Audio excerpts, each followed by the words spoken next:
Hi hello ನಮಸ್ಕಾರ ಸ್ನೇಹಿತರೆ. ಕೊನೆಗೂ ಇಲ್ಲಿ ಪಿಂಕಿ ಕೈ ಕೊಟ್ಟಿದ್ದೆ ತಡ ಇಲ್ಲಿ ಜಿಮ್ ಸೀನಾ ಗುಂಡಮ್ಮನ ಬಳಿಗೆ ಬಂತಾರೆ. ಹಾಗಾದರೆ ಏನಾಯಿತು, ಏನು ಕತೆ, ಇದು ಎಲ್ಲವನ್ನ ಕೂಡ ತಿಳ್ಕೊಬೇಕು ಅಂದರೆ ಈಗಲೇ ನಮ್ಮ ಈ ಚಾನಲ್ನ ಸಬ್ಸ್ಕ್ರೈಬ್ ಮಾಡಿ, ಹಾಗೆ ಈ ಒಂದು ವಿಡಿಯೋವನ್ನು ಪೂರ್ತಿಯಾಗಿ ನೋಡೋದನ್ನು ಯಾವುದೇ ಕಾರಣಕ್ಕೂ ಕೂಡ ಮರಿಬೇಡಿ. ಇಲ್ಲಿ ಶಿವಣ್ಣ ಅಂದೇ ಹೇಳಿದ್ರು, ಯಾವುದೇ ಕಾರಣಕ್ಕೂ ಕೂಡ ಪಿಂಕಿ ಸೀನಾ ಮದುವೆ ನಡೆಯುವುದಿಲ್ಲ, ಖಂಡಿತ ಯಾವತ್ತಿದ್ರೂ ಕೂಡ ಸೀನಾ ನನ್ನ ಗುಂಡು ರಶ್ಮಿಗೆ ಸೇರಿದವನು ಅಂತ ಹೇಳಿ. ಆದರೆ ಇವತ್ತು ಎಲ್ಲವೂ ಕೂಡ ಉಲ್ಟಾ ಹೊಡಿತದ. ಜಿಮ್ ಸೀನಾ ಎಲೆಕ್ಷನ್ ದಿನಾನೇ ತನ್ನ ಪಿಂಕಿಯನ್ನ ಮದುವೆ ಆಗೋದಕ್ಕೆ ಮುಂದಾಗಿದ್ದಾರೆ. ಈ ಕಡೆ ಪಿಂಕಿ ಕೂಡ ಜಿಮ್ ಸೀನನ್ನ ಮದುವೆ ಆಗಲಿಕ್ಕೆ ಮುಂದಾಗಿದ್ದಾರೆ. ಈ ಒಂದು ವಿಷಯವನ್ನ ತನ್ನ ತಾಯಿ ಹತ್ರ ಕೂಡ ಜಿಮ್ ಸೀನಾ ಹೇಳ್ತಾರೆ. ಅಮ್ಮನನ್ನ ಮದುವೆಗೂ ಕೂಡ ಕರೀತಾರೆ. ಆ ಕಡೆ ಅಮ್ಮ ರೆಡಿ ಆಗ್ತಿದ್ದಾಗೆ ಏನೇ ಮಾಡಿದ್ರು ಕೂಡ ಸತ್ಯ ಮುಚ್ಚಿಡ್ಬೇಕು ಅನ್ಕೊಂಡ್ರು ಅವರಿಂದ ಸತ್ಯ ಮುಚ್ಚಿಡೋದಕ್ಕೆ ಸಾಧ್ಯ ಆಗೋದಿಲ್ಲ. ಯಾಕಂದ್ರೆ ಎಲ್ಲವನ್ನ ಕೂಡ ಆಲ್ರೆಡಿ ಗುಂಡು ಕೇಳಿಸ್ಕೊಂಡಿರ್ತಾಳೆ. ನೀವು ನಿಮ್ಮ ಮಗನ ಮದ್ವೆಗೆ ಹೋಗ್ತಿದ್ರಲ್ವಾ, ನೀವು ಹೋಗೋದನ್ನ ಯಾರು ಕೂಡ ತಡೆಯೋದಿಲ್ಲ, ಯಾಕಂದ್ರೆ ನಿಮ್ಮ ಮಗನ ಮದುವೆನೇ ನಡೆಯುವುದಿಲ್ಲ ಅಂತ ಗುಂಡು ಹೇಳ್ತಾರೆ. ಈ ಒಂದು ವಿಷಯ ನಿಜಕ್ಕೂ ಲೀಲಾಗೆ ಆಘಾತವಾಗುತ್ತೆ. ಏನಿದು ಇವಳು ಹೇಳಿದಾಗೆ ಮದುವೆ ನಡೆಯೋದಿಲ್ವಾ, ಏನಪ್ಪಾ ಮಾಡೋದು, ನನ್ನ ಮಗನ ಆಸೆ, ಪಿಂಕಿ ಅಂತ ಸೊಸೆ, ಮುದ್ದು ಸೊಸೆ ನನ್ನ ಮನೆಗೆ ಬರಬೇಕು ಅನ್ಕೊಂಡಿರು, ನನ್ನ ಆಸೆ ಎಲ್ಲ ಕೂಡ ನುಚ್ಚುನೂರು ಆಗ್ಬಿಡುತ್ತಾ ಅಂತ ಹೇಳಿ ತುಂಬಾ ಯೋಚನೆ ಮಾಡ್ತಿದ್ದಾರೆ. ಇತ್ತ ಕಡೆ ಶಿವಣ್ಣ ಎಲೆಕ್ಷನ್ ನಲ್ಲಿ ತನಗೆ ವೋಟ್ ಹಾಕಲು ಬದಲಾಗಿ ತನ್ನ ಮಾವ ವೀರಭದ್ರನ್ಗೆ ವೋಟ್ ಹಾಕಿದ್ದಾರೆ. ತನ್ನ ಮಾವ ಗೆಲ್ಲಬೇಕು ಅಂತ ಹೇಳಿ ಇಲ್ಲಿ ಶಿವಣ್ಣ ಶತಾಯಗತಾಯ ಪ್ರಯತ್ನ ಪಡ್ತಿದ್ದಾರೆ. ಆದ್ರೆ ಅಲ್ಲಿ ಅಪೋಸಿಟ್ ಆಗಿ ವೀರಭದ್ರ ಹೇಗಾದ್ರೂ ಮಾಡಿ ಶಿವಣ್ಣನ ಸೋಲಿಸಬೇಕು ಅಂತ ಹೇಳಿ ತನ್ನ ಮನೆಯಲ್ಲಿದ್ದಂತ ಶಿವಣ್ಣನ ಓಟನ್ನ ನುಚ್ಚುನೂರು ಮಾಡಿದ್ದಾರೆ, ಛಿದ್ರ ಮಾಡಿದ್ದಾರೆ. ಫೈನಲಿ ಇಲ್ಲಿ ಸೊಸೆಯ ಮೇಲೆ ನಿಂತದ ಇಲ್ಲಿ ಗೆಲುವು ವೀರಭದ್ರಂದ ಅಥವಾ ಶಿವಣ್ಣಂದ ಅನ್ನೋದಕ್ಕೆ.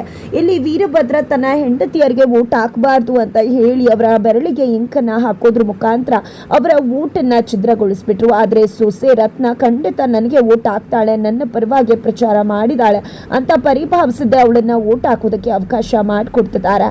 ಇತ್ತ ಕಡೆ ಶಿವಣ್ಣ ತನ್ನ ವೋಟನ್ನ ವೀರಭದ್ರನ್ಗೆ ಹಾಕೊಂಡು ಕೂತಿದ್ದಾರೆ. ಈ ಒಂದು ವಿಷಯ ಅಲ್ಲಿರ್ತಕ್ಕಂತಹ ಪಾರುಗೆ ಗೊತ್ತಾಗಿದ್ದೆ ತಡ ಆಕೆ ತುಂಬಾ ಚೆನ್ನಾಗಿ ಗೊತ್ತಿತ್ತು ಶಿವಣ್ಣ ಅದೇ ಕೆಲಸ ಮಾಡ್ತಾನೆ ಅಂತ. ಹಾಗಾಗಿ ಅದರಲ್ಲಿ ಅವಳಿಗೆ ಅಚ್ಚರಿ ಏನೂ ಆಗೋದಿಲ್ಲ. ಬಟ್ ಇಲ್ಲಿ ಶಿವಣ್ಣನ ಕಣ್ಮುಂದೆ ಅಮ್ಮ ಶಾರದವರ ನಿಜ ರೂಪ ತೆರೆದುಕೊಂಡಿದ್ದ ತಾಯಿಯನ್ನ ನೋಡಿದಂತ ಶಿವಣ್ಣನ ಮನಸ್ಸು ಕದಡಿ ಹೋಗ್ತದೆ. ಯಾಕಂದ್ರೆ ಇಲ್ಲಿ ಅಮ್ಮ ದೇವರ ಮುಂದೆ ಕೂತು ಇಲ್ಲಿ ಊಟ ಮಾಡ್ತಾ ತನ್ನ ಮಗನಿಗೋಸ್ಕರ ನೆಲದ ಮೇಲೆ ಊಟ ಮಾಡ್ತಿದ್ದಾರೆ. ಇದನ್ನ ನೋಡಿದಂಥ ಶಿವಣ್ಣನ ಮನಸ್ಸಿಗೆ ಘಾಸಿ ಆಗತ್ತೆ.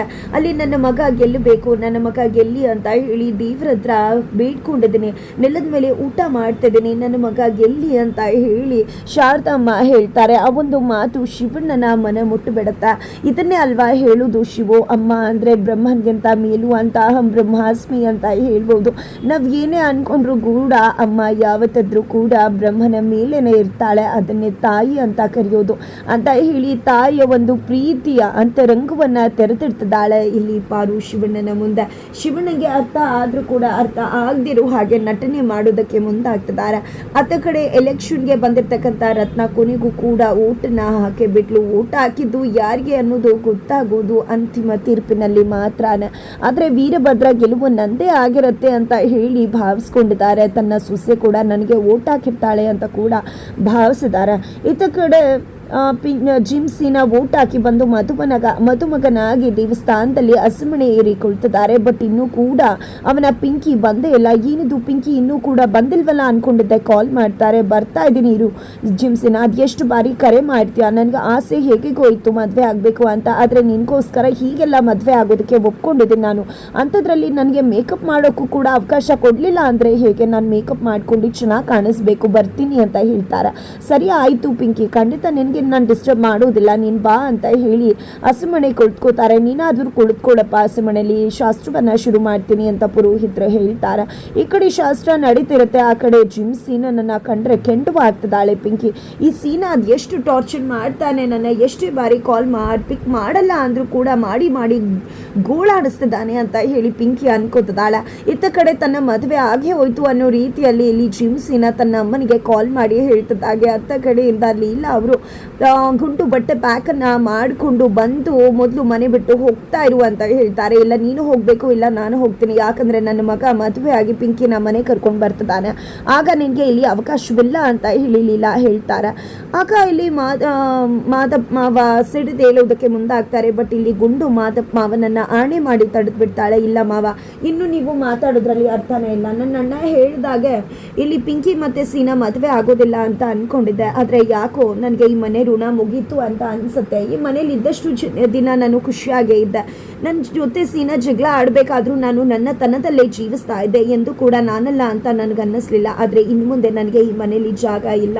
ಖಂಡಿತ ಇಡೀ ಆಸ್ತಿ ಎಲ್ಲವನ್ನ ಕೂಡ ನೀವೇ ಇಟ್ಕೊಳ್ಳಿ. ಖಂಡಿತವಾಗ್ಲೂ ಇನ್ನು ಮುಂದೆ ನಾನು ಈ ಮನೇಲಿ ಇರುವುದಿಲ್ಲ. ಹಾಗಂದು ಮಾತ್ರಕ್ಕೆ ನಾನು ನನ್ನ ಅಣ್ಣನ ಮನೆಗೂ ಕೂಡ ಹೋಗೋದಿಲ್ಲ. ಅಣ್ಣನ ಮನೆಗೆ ಹೋಗಿ ಗಂಡನ ಬಿಟ್ಟು ತವರ ಮನೆಗೆ ಬಂದು ಕುಳಿತಲು ಅನ್ನೋ ಹೆಸರನ್ನ ನಾನು ಅವ್ರಿಗೆ ಕೊಡುವುದಿಲ್ಲ. ನನಗೇನು ಮಾಡಬೇಕು ಅಂತ ಗೊತ್ತಿಲ್ಲ, ಏನಾಗುತ್ತೋ ಅದನ್ನು ಮಾಡ್ತೀನಿ ಅಂತ ಹೇಳಿ ಗಂಟು ಮುಟ್ಟೆ ಸಮೇತ ಮನೆ ಬಿಟ್ಟು ಹೋಗೋ ತೀರ್ಮಾನಕ್ಕೆ ಮುಂದಾಗ್ತಿದ್ದಾರೆ ಇಲ್ಲಿ ಗುಂಡು. ಇತ್ತ ಕಡೆ ಜಿಮ್ಸಿನ ಹಸಮಣೆ ಮೇಲೆ ಕುಳಿತಿದ್ರೆ ಅವರ ಊರ ಹುಡುಗ ಬಂದಿದೆ. ಏನಿದು ಸೀನಾ, ನೀನು ಹಸಮಣೆ ಮೇಲೆ ಕುಳಿತುಕೊಂಡಿದ್ಯಾ, ಆದರೆ ನಿನ್ನ ಪಕ್ಕಕ್ಕೆ ಯಾರು ಬರ್ತಾರೆ, ಪಿಂಕಿ ಬರ್ತಾಳೆ ಅಂದ್ಕೊಂಡಿದ್ಯಾ? ಪಿಂಕಿ ಆಲ್ರೆಡಿ ತನ್ನ ಅಪ್ಪನ ಜೊತೆ ಬಟ್ಟೆ ಪ್ಯಾಕ್ ಮಾಡಿಕೊಂಡು ಹೋಗ್ತಾ ಇದ್ಲು ಅಂತ ಹೇಳಿದ ತಕ್ಷಣ ಇಲ್ಲಿ ಜಿಮ್ಸಿ ನನಗೆ ನಂಬೋದಕ್ಕಾಗೋದಿಲ್ಲ. ಈ ಕಡೆ ಪುರೋಹಿತರು ಏನಪ್ಪ ಮದುವೆ ನಡೆಯಲ್ವಾ ಹಾಗಿದ್ರೆ ಅಂತ ಕೇಳಿದಾಗ, ಇಲ್ಲ ಇಲ್ಲ ನನ್ನ ಪಿಂಕಿ ಎಂತವಳು ಅಂತ ಗೊತ್ತಾ, ಯಾರು ನನ್ನನ್ನು ನೋಡ್ತಾ ಇದ್ದಾಗ ಪಿಂಕಿ ನನ್ನನ್ನು ಅವಳ ಮನೆ ಕರ್ಕೊಂಡು ಹೋಗಿ ನನ್ನನ್ನು ನೋಡ್ಕೊಂಡ್ಲು, ಸಾಕಿದ್ಲು, ಈಗ ನನ್ನ ಮದುವೆ ಆಗ್ತಿದ್ದಾಳೆ, ನನ್ನ ಆಸ್ತಿ ಇಲ್ಲ ಅಂದ್ರೂ ಕೂಡ ನನ್ನ ಜೊತೆ ಬಾಳ್ತೀನಿ ಅಂತ ಹೇಳ್ತಿದ್ದಾಳೆ ಅಂತ ಪಿಂಕಿ, ನನ್ನ ಪ್ರೀತಿ ಪಿಂಕಿ ನನ್ನನ್ನು ಈ ರೀತಿ ಬಿಟ್ಟು ಹೋಗೋದಕ್ಕೆ ಸಾಧ್ಯನೇ ಇಲ್ಲ. ಬೇಕಿದ್ರೆ ನಿಮಗೆ ಕಾಲ್ ಮಾಡಿ ಕೇಳಿಸ್ತೀನಿ ಅಂತ ಹೇಳಿ ಕಾಲ್ ಮಾಡ್ತಾರೆ. ಅದ ಕಡೆ ಪಿಂಕಿ ಕಾಲ್ ರಿಸೀವ್ ಮಾಡಿದ್ದೆ,